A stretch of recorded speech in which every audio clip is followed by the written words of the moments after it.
la parole, il a dit à tout le monde de l'écouter. Il dit que la nourriture, c'est un don de Dieu. C'est une grâce. Donc, d'éviter de jeter, de gaspiller la nourriture. Vous qui ne savez pas donner à manger à vos enfants, voilà comment vous allez faire. Quand vous voulez donner à manger à vos enfants, vous leur donnez un peu. Ils mangent. S'ils ne sont pas rassasiés, vous en ajoutez encore. S'ils ne sont pas rassasiés, vous en ajoutez encore jusqu'à ce qu'ils aient atteint leur capacité vitale stomacale pour qu'il n'y ait pas à jeter. Il dit, désormais, c'est comme ça que vous allez donner à manger aux gens. Les pères aussi qui mangeaient, laissaient le reste dans les vous. Que c'est interdit, c'est une malédiction. Tandis que c'est une bénédiction de finir ce que tu as dans le plat. Manger et se servir plus que le ventre ne peut contenir, c'est de l'égocentrisme. Et il a dit que personne ne doit attirer la malédiction chez soi en faisant ainsi. C'est ce que je vous ai appris. Et vous, là, vous êtes même allé plus loin. Chez vous, là, à l'heure du manger, si quelqu'un prend trop et ne finit pas, il paye 5 € et il doit terminer ce qui est dans le plat. Je suis d'accord avec vous, à 100%. Il y a des pays dans lesquels il y a l'argent, mais il n'y a pas la nourriture.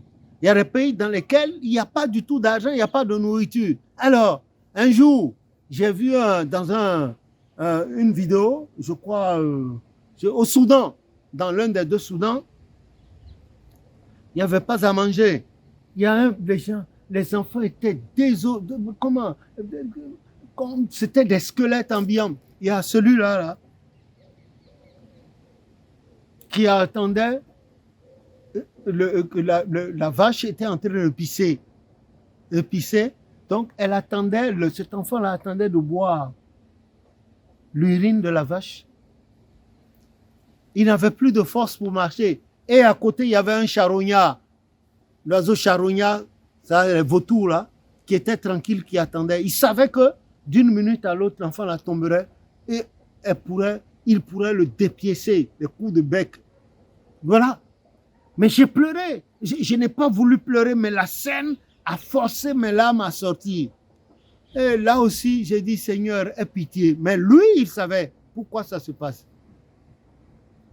Que le nom de l'Éternel soit béni. Amen. Voilà ce que je puis ajouter. Ça fait mal, mais nous devons faire attention. Il nous faut... le livre d'Exode 23, le verset 20, dit, ce n'est pas parce que tout le monde dit oui que toi aussi tu dois dire oui. Ce n'est pas parce que tout le monde dit non que tu dois dire non. Non, il faut dire ce qui est juste. Tout le monde jette la nourriture, tu vas jeter la nourriture. Tout le monde aime le sexe à outrance, tu vas aimer le sexe à outrance. Mais les conséquences, c'est pour toi seul. Tout le monde sort en pantalon déchiré, mais l'esprit de déchirure va les suivre. Les gens qui vont m'entendre dire ça vont dire, oh, mais qu'est-ce qu'il dit ce monsieur-là, cet Africain-là? Je n'exagère pas. Nous sommes dans une vie, un monde de causalité. Nous sommes dans un monde de causalité, de cause à effet. Quand tu poses un acte tant, ça donne forcément une conséquence. Voilà. Il faut en parler. Aujourd'hui, ceux qui le font, beaucoup ne le savent pas, ils le font par ignorance parce qu'ils n'en avaient jamais entendu parler. On ne peut pas les condamner, je ne les critique pas, mais c'est une réalité que nous essayons nous essayons de parler d'une réalité.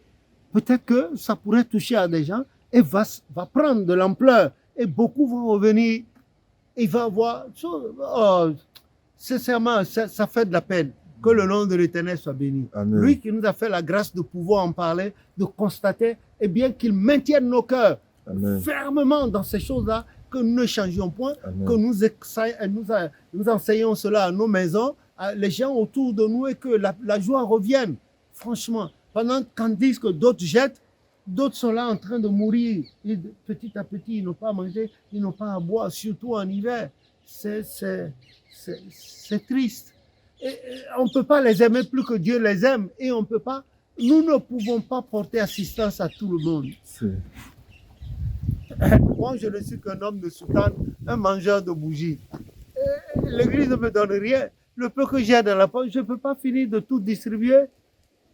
J'ai aussi les miens. Et l'anglais dit charity begin at home.